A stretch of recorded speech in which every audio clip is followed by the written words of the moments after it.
1993, Ludmila Korovina, who was a 41-year-old Russian hiking instructor, came under fairly intense criticism from her colleagues for being too survivalist with her students. They thought she was a little bit too aggressive with how she pushed her students, putting them in unnecessarily risky situations out in the wild where they weren't really ready for it, and at any point she might push them too far and wind up getting someone killed. Her students, however, absolutely adored her. They said on the mountains she was fearless and in tune with nature, and they felt very safe around her. And then at camp, she was very motherly and tender and always took the time to make sure all of her students were taken care of well before she was. Former students have said the mentorship they received from Ludmila went well beyond just hiking instruction. They said she taught a mindset that they carried with them into adulthood, and they pointed to as one of the main reasons they were successful later in life. In the summer of 1993, Ludmila was scheduled to lead an expedition up to the Hamar-Daban Ridge, which is in eastern Siberia, and it's one of the oldest mountains on the planet. With her on this expedition would be 6 fairly experienced hiking students that ranged in ages from 15 to 24 years old. One of those 6 students was a 23-year-old young man named Sasha, who, although he was not Ludmila's biological son, she called him her son because she had raised him ever since he was a young child, and he looked at Ludmila as his mother. Sasha also happened to be the most physically fit and competent of all 6 hiking students, and he would function more like an assistant to Ludmila on this particular hike rather than a pupil. The other 5 students were 24-year-old Tatiana, 19-year-old Dennis, 16-year-old Victoria, 15-year-old Timur, and 17-year-old Valentina, who she is the only reason we know anything about the horrible things that happened to this group up on Hamar-Daban Ridge. On August 1st, 1993, Ludmila and her hiking group boarded a Trans-Siberian railway car in Kazakhstan,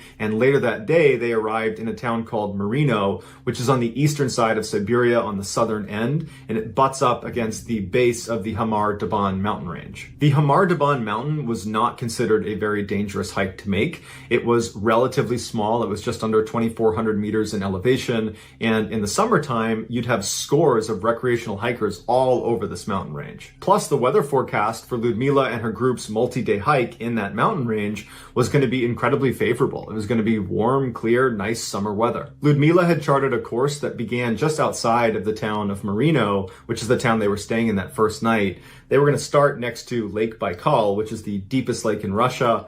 From the lake, they were going to move north and inland over the stretch that was totally barren. There was no trees, it was just rocks and grass, before ultimately reaching the Hamar-Daban Ridge, which was their destination. And at that point, there would be shelter and firewood, and they could take a break before ultimately descending. And so in total, from the lake all the way to Hamar-Daban Ridge was approximately 50 miles. Ludmila's group would not be the only group making this particular movement towards Hamar-Daban Ridge. They'd be taking their own path, but there'd be 2 other groups that were on similar courses, basically parallel to them, making their way up to the ridge. And one of those groups was actually led by Ludmila's 16-year-old biological daughter, and they had actually made plans to meet up on one of the last days of this multi-day hike. As they were making their descent, there was a forest they were going to meet up in. So Ludmila and her 6 students stayed the night in Marino, and the next morning they got up early and made their way over to Lake Baikal. The weather's beautiful, they're excited to start their journey, and they take off. And everything was going great until the late afternoon. It would turn out the weather forecasters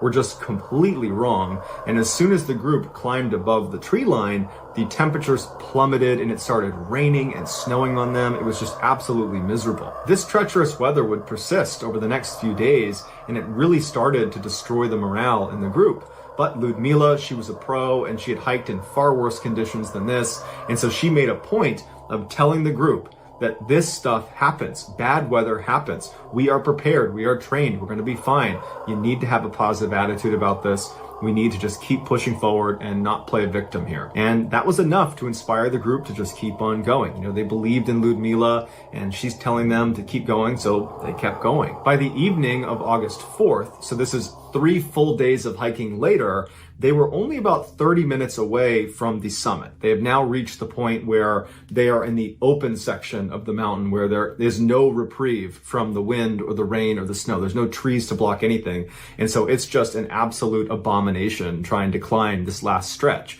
Every step is like an eternity as the wind just cuts through their clothes and they're soaking wet and miserable. Ludmila's students were not about to ask for a break. They knew how she operated. She was someone that really believed in pushing through your own pain and fatigue and misery. And she always led by example, and they saw her, right out in front leading the charge up towards the Hamar Daban Ridge. And so they were very surprised when she stopped and she turned around and told them, we're taking a break. And in fact, we're actually going to camp out for the night right where we are right here. No one knows why Ludmila made this decision. On the one hand, it does make sense to take a break and say, you know what, we'll reach the summit tomorrow. We've had a really hard couple of days here with the bad weather. We'll make camp and we'll get some rest and we'll hit the summit tomorrow.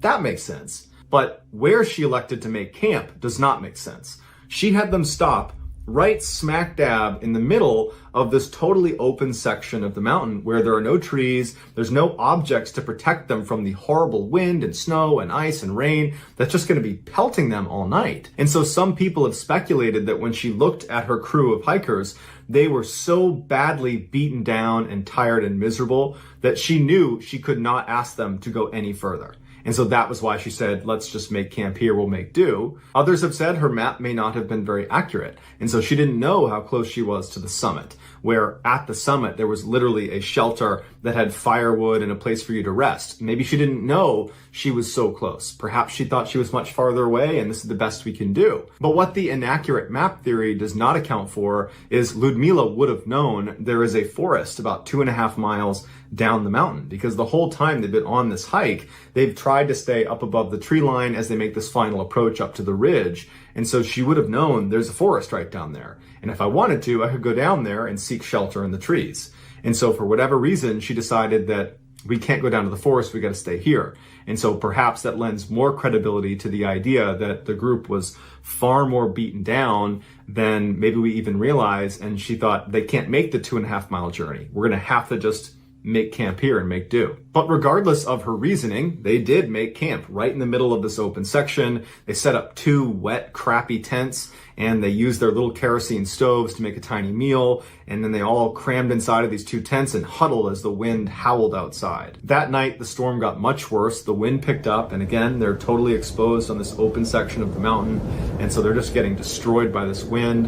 And at about 2 a.m., the wind actually broke the ropes that were holding the tents down, and they had to go outside and retie them, and they were able to do that. And then a couple hours later, at about 4 a.m., the wind actually lifted up the section of the tent that was facing where the wind was blowing, and it pulled the tent up in such a way that water rushed into the tent and soaked their sleeping bags. And they were able to go outside and they put the stakes back down in the ground, but they were sleeping in wet sleeping bags in the middle of this mountain in the middle of a storm. So this is getting quite dangerous at this point. But they were able to eventually fall asleep, and at about 10 a.m. the next morning, Ludmila gets up and looks outside, and she can see that everything is frozen, that it's snowed and the temperatures have dropped again, and everything is just snow and ice. And she knows that, we're actually reaching very dangerous hypothermia territory. And if we don't warm up soon, this could be life-threatening. And so she woke everybody up and she said, we need to go down into that forest and we need to start a fire as soon as possible. And so everybody said, all right, they got up, they started packing up their things, rolled up their tents, and they began walking down the mountain in a line. Although this was not intended, when Ludmila had said, we will reach the summit tomorrow, that had delayed their schedule. And it meant they were not going to be able to meet up with her daughter the next day. But now in the morning, when they're deciding basically to abandon the summit and turn around and head down again, they were now back on schedule to meet up with her daughter down in the forest. However, her daughter said she was at the rendezvous point in the forest, and Ludmila and the 6 other hikers never showed. 4 days later, on August 9th, a group of Ukrainian kayakers were making their way down this river in southern Siberia, and they were passing by the Hamar Daban mountain range. And so as they're kind of slowly moving their way down, it's this beautiful morning, and they're looking up at the mountains all around them, the leader of this group happens to see something move on his left side. There's a forest right up against the left side of this river, and he turns his head and he has to do a double take, because there is this girl who's standing there at the edge of the forest looking out at them totally expressionless, and she's covered in blood. and she's not doing anything. She's just standing there. And at first, he actually thought, like, we need to leave. His first thought was, we need to just get away from this person. There's something wrong with this person. But very quickly, the group realized, like, we cannot abandon this girl. This is a young girl who should not be out here. I don't know what she's doing out here. And so they turned around and they went on shore and they yelled to her. They said, are you okay? And she just stood there, not reacting. And they tried a couple more times to say, hey, we're not going to hurt you. We just want to know what's going on. And she didn't say a word. She just stood there in shock. She looked very scared. They finally got up right next to her and they asked her, what are you so scared of? Where are you coming from? And they just could not get her to speak. But they're up close looking at her and, she's got blood all over her. She looks dirty. She looks like she might be sick.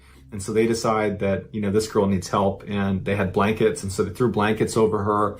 They put her in one of the kayaks and they brought her back to town. Once in town, the Ukrainian kayakers went and got authorities and said, hey, we found this girl. She was covered in blood, walking out of the forest. We have no idea what's going on with her. And so authorities came over to speak to her. And although she barely spoke, she would finally say that she was 17 years old. Her name was Valentina Yotachenko, and that she had been a part of a 7-person hiking group up along the Hamar-Deban Ridge. And then she paused and they said, well, where's your hiking group? How did you get separated? This is what she told them. Back on the morning of August 5th, so this would have been the morning after that terrible night's sleep on the mountain where the tent ropes are breaking and their sleeping bags are getting soaking wet. Well, Valentina wakes up and she looks outside of the tent and she sees Ludmila, and she's standing there with her hands on her hips and she's looking around. She looks very concerned. Valentina goes out there and Ludmila turns to her and says, we need to leave. We need to go down to the forest and we need to make a fire. Can you help me wake everybody up and start having them pack up their stuff so we can get moving? And so Valentina goes in, she starts waking people up, and everybody very quickly packs up the tent, packs up their things, and they're in a line and they start walking down the mountain. They had only made it about 10 meters into their descent when Sasha, the 23-year-old young man that Ludmila considered her son, he just suddenly falls. And the other hikers, Valentina included, run over and they help get him up again, and he looks kind of shaken. He takes a couple more steps and he falls again. And this time, when Valentina goes over to try to help him up with the others, they see his eyes are wide and he looks like he's really terrified, and then blood starts rushing out of his nose and his ears and his mouth, and then he just suddenly dies. And Ludmila runs over and she grabs him and she's panicking and she's trying to feel for a pulse and she's checking for his heart, and then she screams out in pain and anguish and she yells, he's dead. The other hikers can't believe this is happening. They can't even process that someone, any of them, had died, let alone it be Sasha, the most physically fit and healthy one of all of them, including up until a few minutes ago. He wasn't showing any signs or symptoms that something was wrong. He was perfectly fine. What's going on? Ludmila was in shock. She's on the ground and she's holding on to Sasha, and she's telling the group that she's not going anywhere. She's staying with Sasha. And Valentina would say the group is just falling apart at this point. You have some of them that are crying, others who are just standing there looking around like, what's happening to us right now? And at some point, Ludmila collects herself and she says to the group, go down to the forest. Go down to the forest and start a fire. And Valentina said they didn't want to leave her and they were pleading with her to let them stay. And she said, no, go down to the forest and start a fire. And finally, Valentina said the group would. They'd get together and they'd turn around, and not really knowing what was going to happen next, they just begin walking down this mountain, and they only get a few steps before they hear Ludmila yell out to come back. She's saying, I can't move. And they turn around and Valentina was towards the front of the returning group as they're going back up the mountain, back to Ludmila. And she's now bleeding out of her nose and her ears and her mouth. And she's heaving like something's going on inside of her. And then all of a sudden she keels over on top of Sasha and she dies right in front of them. And now the group is in hysterics, and Valentina's in the front and she can't see anybody else. And then she turns around and she can't believe what she's seeing to her side. Now everybody else is bleeding from their nose and their ears and their mouth, and some of them are frothing from the mouth. Valentina reached for her mouth and her ears and her nose to look for blood, and there wasn't any. And then she turned and she saw 16-year-old Victoria and 24-year-old Tatiana suddenly fall to the ground, just like Sasha had, except they weren't just laying there. They began rolling around and ripping their clothes off and clutching at their throats, and they're frothing at the mouth. And so Valentina reaches down to try to help Victoria, the 16-year-old, and Victoria bites her on the hand and she pulls her hand back, and then Victoria curls into a ball and then goes still. And then Tatiana begins hitting her head on a rock over and over and over again until she goes still. At this point, Valentina is in pure survival mode, and so she looks at the other two, which was 15-year-old Timur and 19-year-old Dennis. Everybody else is down on the ground at this point. And she sees Dennis is moving behind a rock, and he looks like he's not acting as erratic as everybody else. And so she starts making her way over to Dennis to see if he's going to be okay. And on the way, she sees 15-year-old Timur fall to the ground, and he's suddenly lying there still. And so she believes he's dead too. She gets over to Dennis, and he's bleeding profusely from all of his orifices in his head, but he's talking to her. And he's saying, okay, you need to go back to your bag, get out whatever you can that is essential, ditch the rest, and run down to the forest, and I'll meet you down there. And so Valentina says, okay. She makes her way up to her bag. She gets her sleeping bag and a couple other small items. And when she turns around to go back to Dennis, she sees that he's now slouched over his backpack, and now the blood is just pouring out of his head. And she can tell that almost certainly he's dead as well. And so not only is she all alone, she's now totally traumatized and believes whatever has happened to them is going to happen to her. And so she runs down the mountain and she goes into the forest and she gets underneath this rock overhang. She puts her sleeping bag down, she crawls inside, and she drifts in and out of consciousness for the rest of the day. And then that night, she's still laying there, and the storm picked up dramatically, and she could hear all night these huge trees all over the mountain falling and slamming all around her. And so she's thinking, if I don't die from whatever killed my friends, I'm going to get hit by one of these trees. But she manages to get through the night. The next morning, the storm had cleared, and so Valentina gets up, and she's thinking to herself, maybe by some miracle, one of them is still alive. And so she climbs back up the mountain to where they were, and she finds all of them still laying exactly where they were when she left them, all motionless, all deceased. And so she decides to go one by one and close each of their eyelids.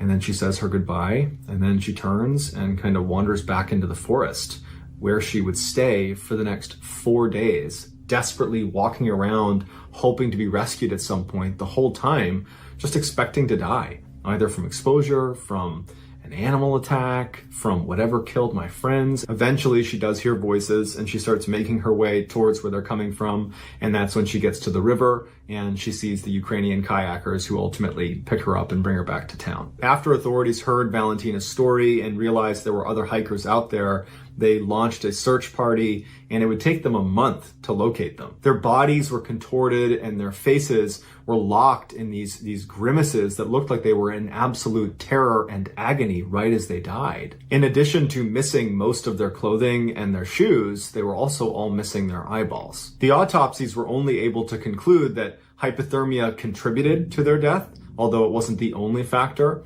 as well as a protein deficiency, despite the fact that they had all eaten well over the course of their trip, and that all of their lungs were very bruised, but they didn't know what that was from. But nothing the autopsy concluded could reconcile what Valentina said she saw happen, which was a sudden, violent death of 6 healthy people with no signs and symptoms leading up. Suddenly, they are bleeding out of every orifice, and they're falling to the ground, tearing their clothes off, grabbing at their throats, frothing at the mouth, and then dying. And whatever happened to them, why didn't it happen to Valentina? To this day, we don't really have a good answer why that happened, and the case is closed. It was ruled they mostly died of hypothermia, and it was an accident, and that's that. But this isn't the first time something like this has happened in Russia. In 1959, 9 very experienced Russian hikers set off on a 16-day expedition into the Ural Mountains in the Soviet Union, and about 10 days into their hike, they reached a part where they needed to crest over this mountain before some bad weather rolled in. And they started moving up this mountain, which would be renamed the Dyatlov Pass after the leader of this group. His name is Dyatlov. They started making their way up the Dyatlov Pass, and they were going too slowly, and the weather was coming in too quickly. And so they had to make a critical decision. Stay put, but be in this totally exposed, open mountain face, much like the Hamar Daban situation where they were up on that open mountain face. Either hunker down there and get ruined by weather, and the weather was a lot worse for the Dyatlov Pass group. It was, sub-zero temperatures and just snowing ruthlessly. Or they could go down and give up ground and go down to the forest at the base of this mountain where you'd be sheltered from the storm with some trees. And so these hikers who might be a little bit overconfident in their ability decide to stick it out right on this mountain face. And over the course of that night, at some point, they cut open their tent with a knife from the inside. and ran out into sub-zero temperatures, most of them not wearing shoes, not wearing jackets, not wearing pants. They're basically in underwear. And they calmly walked down the mountain, all the way down to the forest. And once they got down there, two of them tried to desperately climb this big tree where there wasn't any low-hanging branches. And so they couldn't climb up it. We don't know what they were trying to climb up it for, but they ended up building this little tiny fire that could not have provided very much warmth at all. And they were found deceased lying around this fire. The 7 other hikers were found in 2 different areas. One that appeared to go down to that tree where those 2 were, but then doubled back and tried to get up to the campsite, but didn't make it and fell to the ground and died there. The other group was not found for a couple of weeks later. They were found at the mouth of this river. They were inside of this den, and they were wearing the clothes of the other hikers that were deceased. And the clothes they had on had traces of radiation on them.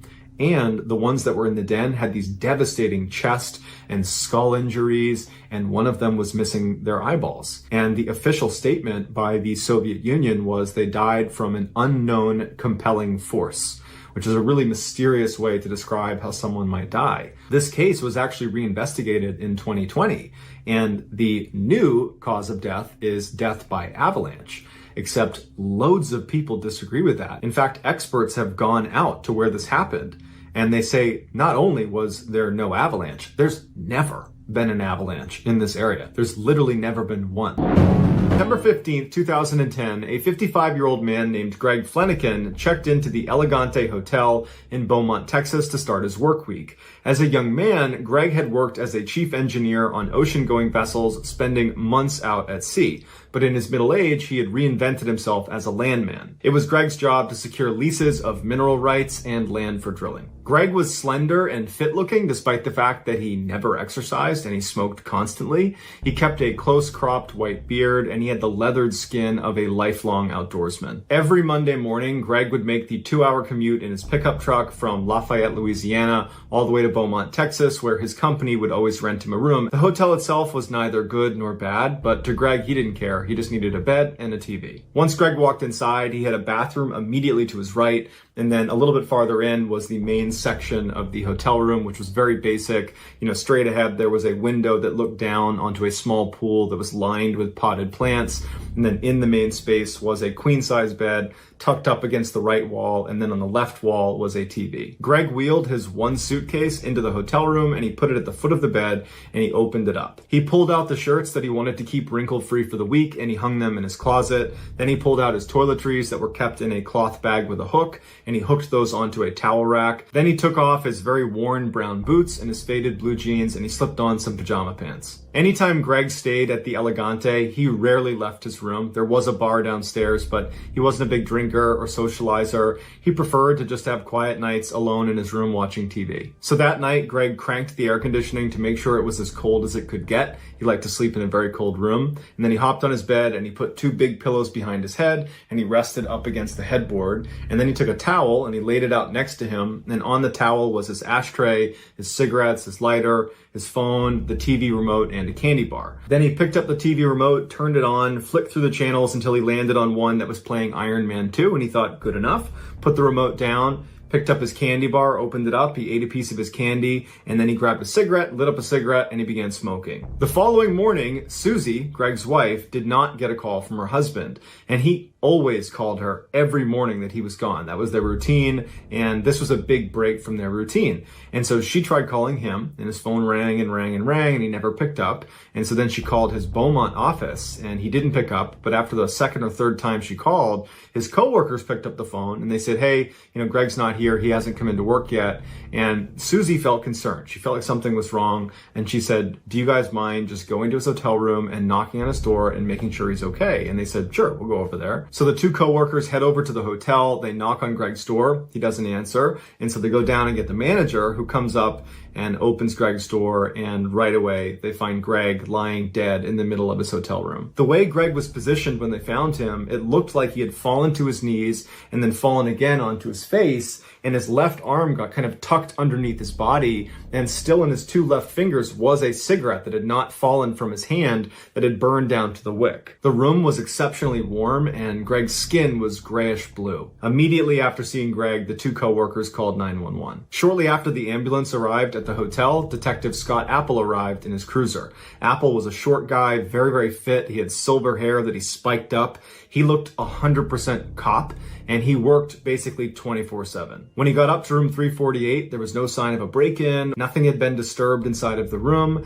and there was no blood or obvious wound on Greg, with the exception of a slight abrasion on his cheek when he came down and hit his face on the rug. He looked around the room and he found Greg's wallet that was sitting in the back pocket of his jeans, and there was hundreds of dollars in his wallet that had not been taken, so he ruled out robbery. He went out into the hall and he began interviewing the other occupants of the surrounding rooms, and no one had heard anything and no one had seen anything. He went back into the hotel room and he began looking around for drugs of any kind or any substance that Greg might have taken that could have contributed to his death, and there was nothing. No prescription pills, no alcohol, nothing. Later that day, after the family had been notified of Greg's passing, his grief-stricken wife, Susie, called Detective Apple, and she said, "You know, my husband did not take good care of himself. He had a terrible diet.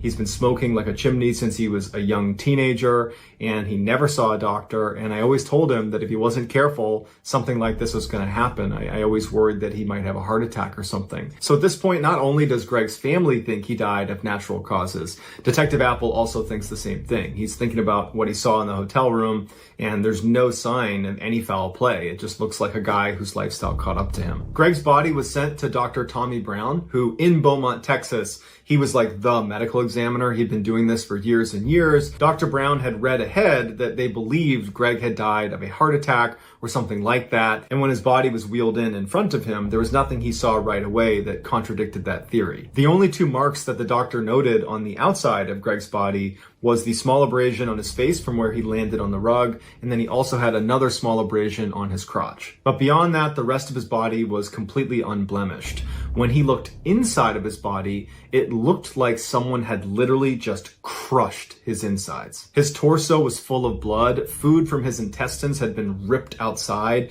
He had ribs broken, internal organs were lacerated, and there was a hole in his heart. Dr. Brown was really confused at what he was looking at, because the severity of Greg's internal injuries were more consistent with someone who had been in a severe car crash or who had had a really heavy object land on them.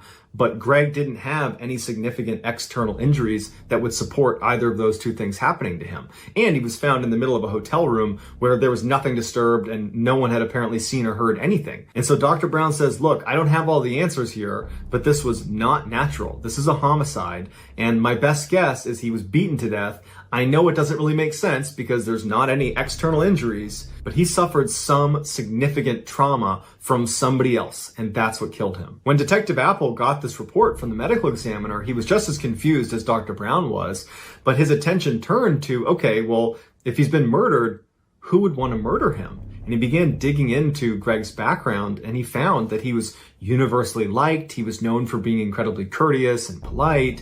He kept to himself. He was in love with his wife, and his wife loved him back. There was no evidence of some scandal in the background. He was just this really nice, normal guy, and it didn't make any sense why anybody would want to kill him. After a few months of getting nowhere, and in reality, he hadn't really even gotten started because there wasn't any good starting point. The only thing he could find that was odd about the crime scene was that the room was particularly warm when they walked inside, which was not in keeping with how Greg would have kept the room. But that doesn't explain why his insides were crushed. And so he's gotten nowhere, and then he makes a discovery. He found in the hotel's maintenance logs on the night Greg died, he had been making popcorn in his microwave and managed to blow a fuse. And it wasn't just his power. Maybe Greg didn't know this, but he cut the power to both the room next to him on his right and on his left and below him. And so he calls down to the front desk, and a maintenance guy came up and he reset the breaker. This opened the door to two theories. The first theory is the maintenance guy, who did have a criminal record, when he came up to fix the breaker, he attacked Greg.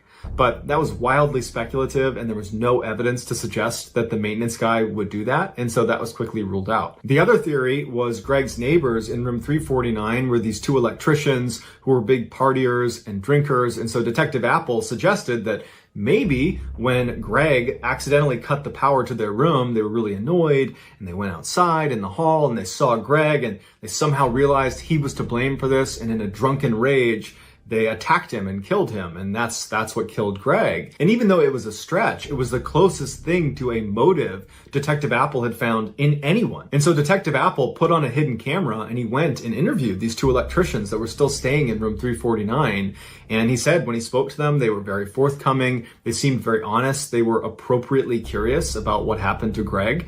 And all they said was, look, we had no interaction with him. We did hear him coughing when we came back from the bar. We were at the bar that night, but honestly, that's the extent of our interaction with him. The electricians offered up their cell phone numbers, their email addresses, and said, anything you need from us, we'd be happy to help. We're really sorry this happened. At this point, Detective Apple is back to square one. No one knows what happened to this guy. The one big lead he had, the maintenance records, proved to be a total dead end. And so unfortunately, this case went cold. 7 months after Greg's death, where there had been absolutely no traction on figuring out what happened to him, Susie, Greg's wife, decided she wanted to hire a private investigator. And her friend suggested she call Ken Brennan, who was a famous private detective who was well known for being able to solve really complex cases. And so on a whim, Susie calls Ken Brennan, not expecting to get through to him, thinking he's probably super busy and has other cases because he's on TV and he's this really famous guy. But he picked up the phone and he was like, hey, how can I help you? And Susie couldn't believe it. She had a chance to tell him about what happened to her husband, and Ken said he was really interested and that he would take on the case. Ken was a former Long Island cop and he was a DEA special agent. He spoke with a really thick New York City accent, and he wore t-shirts that were a little bit too small to show off his muscles, and he usually had a big gaudy gold chain on. Once Ken agreed to take on this case, he flew right to Lafayette, Louisiana, where Susie lived, and he sat down and he asked her a lot of really difficult questions about their marriage, about whether she thought he might be cheating on her, if he had like a secret life she didn't know about. And after feeling satisfied that all those avenues have been explored and were not going to lead to the answer, he said, okay, well, can you tell me anything about the crime scene that stood out to you? Is there anything about it that seems off? And Susie said, yeah, Greg always kept the air conditioning on very cold at night. He never slept in a room that wasn't freezing cold. And so I thought it was really odd when his coworkers discovered him that the air conditioning was off and it was really hot inside of the room.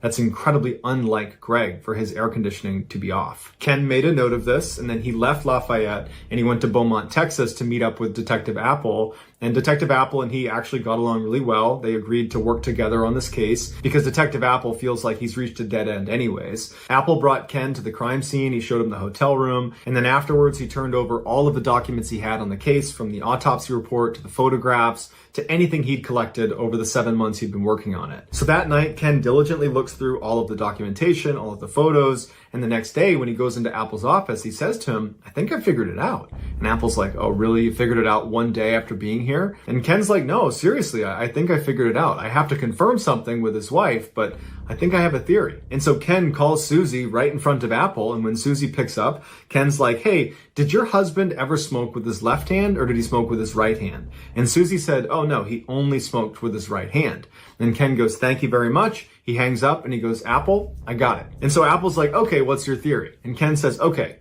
so I spoke to Susie and she told me it was very strange that his room was not air conditioned when they discovered his body, because Greg was known for always turning on the air conditioning to as cold as it can get, especially at night when he went to bed. And so when his power went out the night before, his air conditioning would have gone out. And so the maintenance guy comes up, turns the power back on, but it doesn't trigger the air conditioning to turn back on. The room is still cold from having been air conditioned all evening to that point. And so the TV is back on, and so perhaps Greg turns and just starts watching TV. Because the room feels air conditioned, he hasn't realized that he hasn't turned the air conditioning back on again.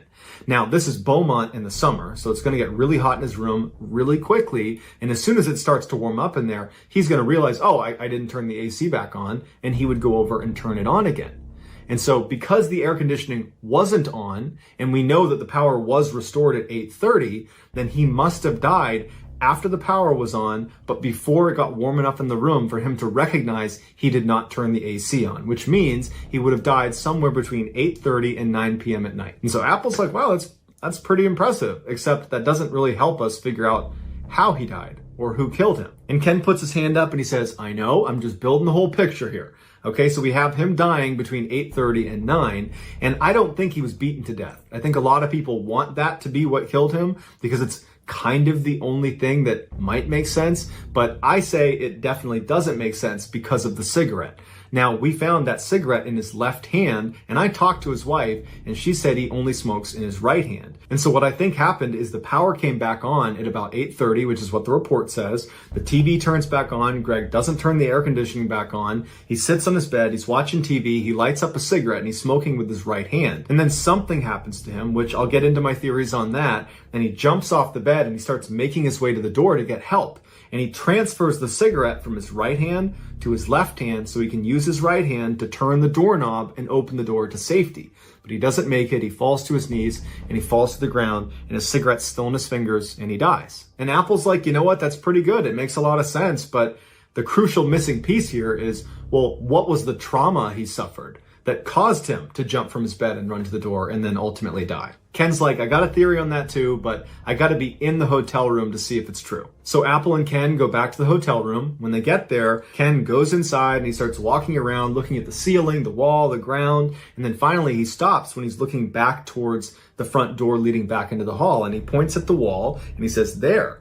And Apple looks at what he's pointing at, and it looks like there had been some patchwork on the wall in the same spot where the doorknob, when it swings open, would hit the wall. And so Apple's looking at it and he's like, that's just from the doorknob. And so Ken takes the door and he opens it all the way to where the doorknob is pressed against the wall, and it's to the right of this patchwork, meaning this patchwork is not connected to the doorknob. Apple was confused and was about to ask questions, and Ken was like on a roll, and he said, hold on, and he goes outside, he goes next door to room 349, they go inside, and Apple walks in the room, and he's watching Ken do his work, and Ken's rubbing his hands all over the wall, and eventually he stops, and he looks up at Apple, and he takes his finger, and he pushes on one spot in the wall as Apple is watching, and his finger goes right in. And what he pushed on was this little chunk of toothpaste that had been wedged in this little tiny hole in the wall, and he pushed it through. Apple brought in a crime scene investigations unit who carefully excavated both sides of this wall, and they shined a laser from 349 into Greg's room, and the trajectory of the laser going through this hole lined up perfectly with where Greg would have been sitting on the bed, smoking cigarettes, eating candy, watching a movie. So Ken and Apple go back to the medical examiner, Dr. Brown, and they say, look, you missed something because Greg got shot. And unfortunately, Greg's body had already been cremated, but they did have the pictures to look at from the autopsy. And sure enough, they find that little tiny laceration in his crotch was actually an entrance wound. And then when Dr. Brown pointed out, there was a hole in the heart, and it kind of lined up with the trajectory that bullet would have been traveling through his body. Dr. Brown realized he had made a mistake, and he changed the autopsy report to reflect a gunshot wound. Ken and Detective Apple re-interviewed one of the electricians that had been in room 349 that was in the room where the gunshot had originated from. His name was Lance. And when they brought him in, they said, this is totally routine. You know, it's been 7+ months since Greg's death. And what we're doing is any of our witnesses, we want them to sign a statement, basically attesting that this is what I saw or didn't see. And so they had prepared a statement that basically lined up with the first thing he had told police, which was, I didn't hear anything, I didn't see anything. And they said, is there anything you want to change about your story? Or is this exactly what you saw and heard? And Lance said, yeah, that's exactly, I don't know anything. I wish I knew more. I'm sorry. And like, all right, well then can you sign this document saying that you don't know anything and you didn't see anything? And he said, yeah. He signs the document. And then Ken's like, all right, gotcha, because we know a gunshot was fired from your room and that's what killed Greg. And so you need to tell me who shot the gun. Otherwise, I'm taking you to jail for submitting a false police report. At this point, Lance crumbles and the truth comes out. And he said that he and the other electrician in the room with him, whose name was Mueller, they were goofing around and drinking that night. And Mueller went out and got his pistol from his car and he brought it in and he was goofing around with it. And Lance was saying that he was trying to get him to stop doing that, but he kept goofing around with the gun. And at one point, he aimed the gun at Lance, and Lance kind of batted it away from him. He dropped the gun, it landed, and it went off. And they saw where the bullet hole was. They saw it was into Greg's room, and they both froze and they listened to see if anybody had reacted to this gunshot. And he said they didn't hear anything for a long time, and that made them believe that no one was in the other room, that no one was in Greg's room, and that they were in the clear. And so they left and went to the bar. They didn't even think to check on whoever was in that room. And when they came back, they said they heard Greg coughing in his room, and that further confirmed that he must not have been in there when they fired the shot, and he's totally fine and they are totally in the clear. The next day, Lance said when they saw his body being taken out, at first they did think, oh my goodness, this is us. We did this. But they overheard Detective Apple walking around interviewing people saying out loud that, yeah, we think this is natural causes. Yep, looks like a heart attack. This is probably nothing. I'm sure it's nothing. And they were like, oh, phew, it's not us. And so they actually believed it was just a coincidence that on the same day they're firing a rogue bullet into Greg's room, that Greg had a heart attack and died separately. But Lance would say that somewhere in the back of both of their minds, they knew they probably had something to do with it. And so they covered their tracks, and they put toothpaste in the wall to cover up the hole, and they hid the gun, and they intentionally kept information from the police. And so ultimately Mueller, the owner of the gun, the one who really instigated that night, waving the gun around, and the one who actually dropped the gun, he was charged with manslaughter and was given 10 years in prison. Off the coast of mainland Southeast Asia in the Indian and Pacific Oceans lies Indonesia, which is the world's largest archipelago. It's made up of 17,508 individual islands that, if you were measuring from the westernmost point on the westernmost island to the easternmost point on the easternmost island, it would be 5,000 kilometers right across the equator. So it spans 1/8 of the world's circumference. Many of these islands are tiny, uninhabited, and unremarkable. At first glance, you might think that about one particular island that's located 2,500 kilometers north of Australia. And I would tell you the name of this island, but if I did, I would be giving away the island's secret. Living on this island are 2,000 people who are direct descendants of former convicts who were exiled to this island. And they share this island with a particular predator that is endemic to this island, who is a direct descendant of flesh-eating dinosaurs. It can grow up to 10 feet long and weigh up to 350 pounds, and its taste buds are so immaculately developed, it can taste blood in the air up to 9 kilometers away. These creatures are so good at smelling blood and death that anytime there is a burial on this island, they have to put big boulders over the gravesite. Otherwise, these creatures will come running out of the jungle and dig up the freshly deceased and eat them. This creature's bite is savage, and they certainly have the ability to rip a person in two, and in the past they have. But they don't typically bite to kill. They bite to create a massive flesh wound so they can inject venom into the wound site. This allows them to not expend a ton of energy waiting for their prey to die so they can eat it. They basically bite you, poison you, leave, come back within 24 hours, and then they eat you. These creatures are strict carnivores and have a voracious appetite where they will eat up to 80% of their own body weight in a single day. They've been known to bite goats and eat them whole by opening up their mouth and ramming the body of the goat into a tree to force it down their throats. But when goats and sheep and buffalo are not enough to feed their appetite, they start eating each other. In fact, cannibalism is so common that their young will hide in the trees for the first 4 years of their life, hiding from their own parents. Because if they're spotted by an adult, they'll be eaten. On top of all this, they can climb, run, and swim faster than a human can. These apex predators are called Komodo dragons, and they live on this one island in Indonesia called Komodo Island. In 2009, a 31-year-old fisherman named Mohammed Anwar, who had grown up on Komodo Island and was living there at the time, decided he wanted some fruit. He normally would just eat the apples that were right outside of his house, but he had always been tantalized by the sugar apple trees that were inside of the fenced-off section of Komodo Island, the so-called forbidden section. This section was, of course, teeming with Komodo dragons, and so as a result, the locals basically fenced it off and said, we don't go over there, they don't come over here. But Mohammed had always wanted those sugar apples. He'd grown up here, and he never got to have one. And so this day, for whatever reason, he decided, today's the day I'm going to get one. And so he goes over to the fence and he's looking out, and there's some fairly tall grass, so he can't see what's on the immediate other side of this fence, but it's pretty open.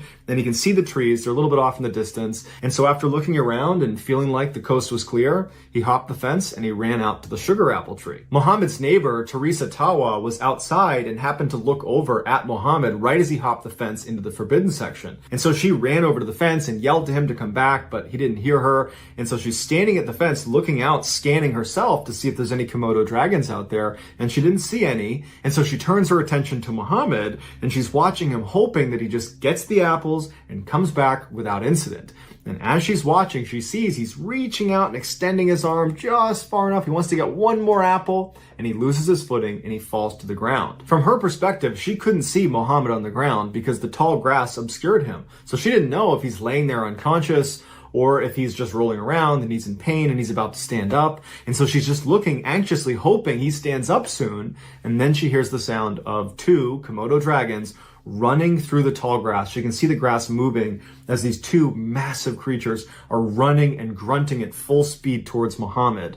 Mohammed, when he fell, he had cut himself, and they smelled his blood, and they charged over, and Teresa could only scream and yell for help as these two Komodo dragons ate Mohammed. The authorities were able to get out there pretty quickly, and they were able to get the Komodo dragons off before they actually consumed him, but he was already dead. Today, you can actually go to Komodo Island as a tourist, but it costs you $1,000 to get a membership fee, and then once you get there, you're only allowed to be in a couple different sections that are totally regulated, and you're really not anywhere near the Komodo dragons because it really is extremely dangerous.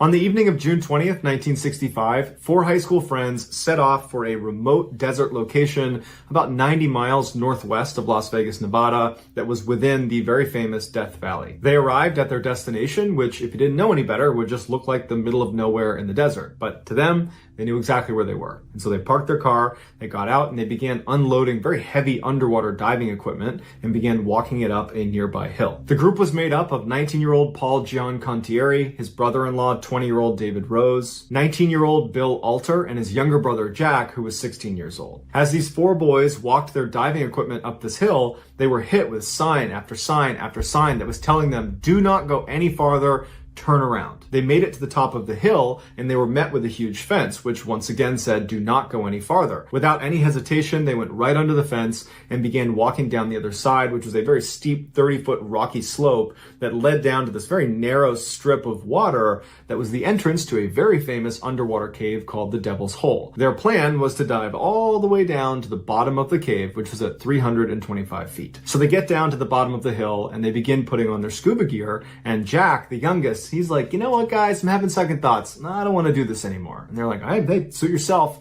And so Jack volunteers himself to sit on the outside and be their lookout. The other three, Paul, David, and Bill, they're totally still doing this dive. And so they put on the rest of their equipment. They hop in the very warm water. It stays at about 92 degrees Fahrenheit year round inside of Devil's Hole. They check their flashlights a couple of times, and when they're ready, they signal to each other and they begin their descent down into the dark abyss that is the Devil's Hole. So for the next couple of hours, Jack just sat on the surface waiting for his brother and his two friends to return. And just after midnight, David and Bill did return, but Paul didn't. And so when David and Bill got to the surface, they asked Jack, hey, have you seen Paul? Because we got separated on the way up and we figured he was already up here. And Jack said, no, it's just you two. I haven't seen Paul. And so David and Bill look at each other and they know they have a problem. And they're like, we got to go back down. And so they put the regulators back in and they turn and start swimming down. Bill would say when they went back down to look for Paul, Dave was leading and Dave was going really fast to the point where Bill couldn't keep up with him. And you got to remember, it's pitch black down there and Bill's got his flashlight. That's the only way he can see Dave. And Dave was creating separation and getting farther and farther away. Bill had no way to stop him, and at some point he lost him. Dave was just gone. And so Bill, not wanting to turn this into an even bigger problem, stopped where he was and went back to the surface, and he and his brother Jack just sit there anxiously waiting for Dave and Paul to return, but they don't. And so at some point Jack went and got authorities. When the police got the report about the two missing divers inside of Devil's Hole, I'm sure on some level they were like, That's why the signs are there. You're not allowed to dive in there, but they put that aside, and instead they contacted a guy named Jim Hoots, who was a professional diver who regularly dove inside of Devil's Hole, so he's very familiar with it, and they got him on scene within a couple hours to go looking for these guys. And originally, the hope was Paul and David had found their way into a section of Devil's Hole called Brown's Room, which was this big air pocket that perhaps in an emergency situation they had found their way in there, and now they're trapped. So Jim and his dive partner get to the edge of Devil's Hole, they put on their gear, they hop in the water, and they begin their descent. And it's totally dark, they got their lights, and they go down about 90 feet to where the tunnel basically funnels down to a point.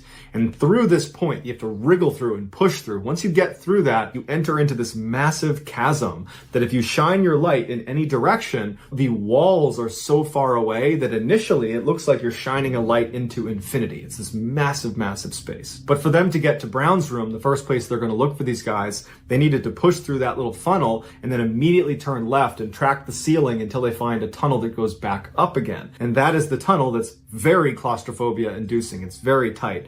That if you take it 90 feet back up, you get to Brown's room, and that's that big air pocket. And so Jim and his dive partner, they make their way up this tunnel, they get to the air pocket, and there's no divers. And so they go back down through the tunnel, back into that huge chasm, and instead of going back to the surface, they knew that if they didn't find them in the air pocket, they were going to go down a little ways and see if they could find them on this one area called the lower ledge. And so the lower ledge was just a rocky outcropping that was about halfway down to the bottom of the cave. It was a natural break point before you went to the bottom. And so as they're descending in this infinity chasm, Jim is shining his flashlight in every direction looking for signs of these guys.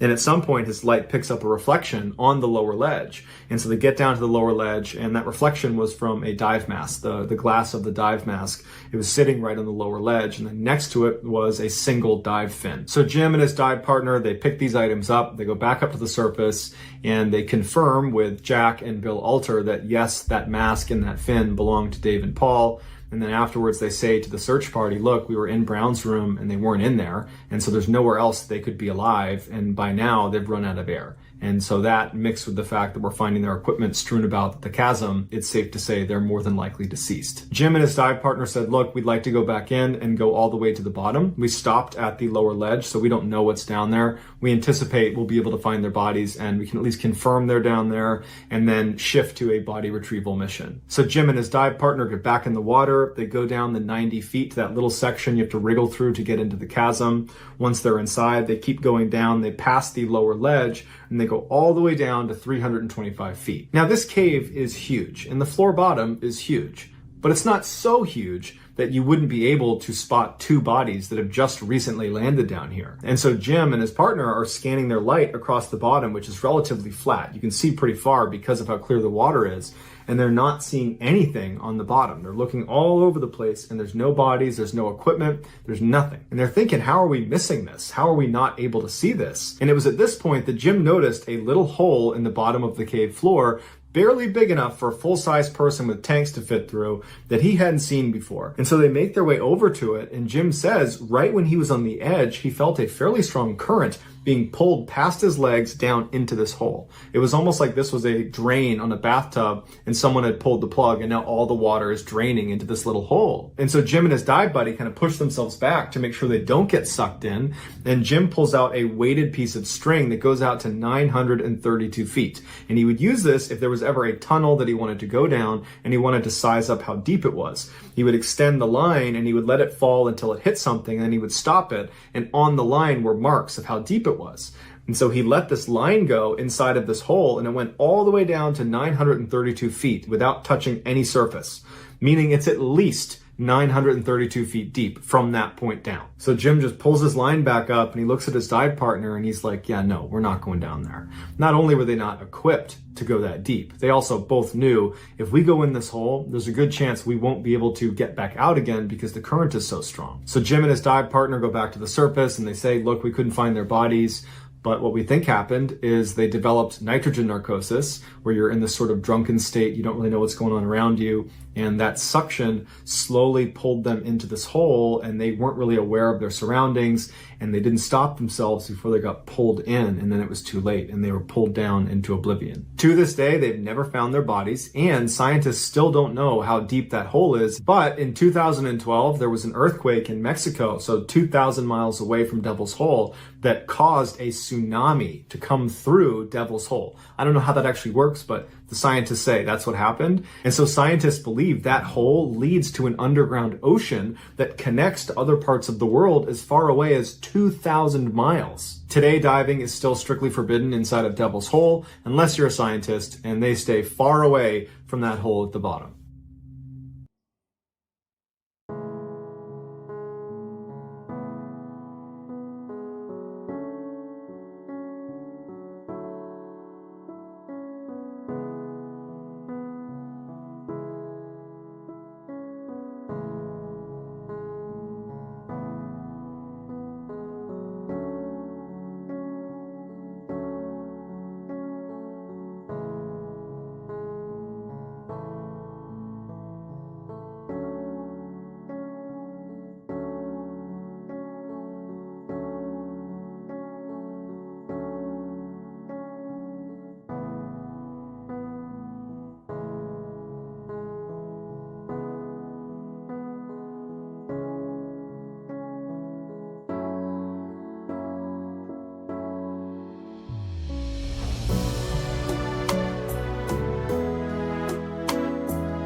Pearly Beach is this beautiful little beach town in South Africa that's very popular amongst tourists. There's lots of snorkeling and whale watching and horseback riding on the beach.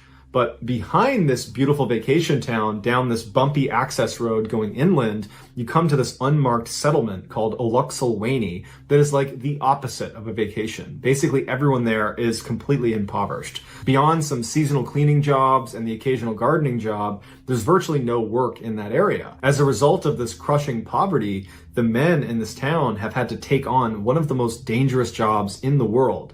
It's called abalone poaching. Abalone are a very rare type of shellfish that are illegal to be captured and sold, but there's this booming illicit market for them, their primary customer being the Chinese, who view eating abalone as a status food. Abalone can only be harvested by hand, and one of the very few places you can find them is on Dyer Island, which is 3 kilometers off the coast of Pearly Beach. And so the men of Uluxulwane have become the primary labor force to go collect these shellfish for this illegal trade. On a really good night, these Uluxulwane poachers will come back and make the equivalent of a couple hundred US. And they'll use that money to support their entire family. Mom, dad, grandparents, kids, nieces, nephews, everybody, because nobody else can work. This is like the one thing that generates money. So you're probably wondering, what makes this particular job one of the most dangerous in the world?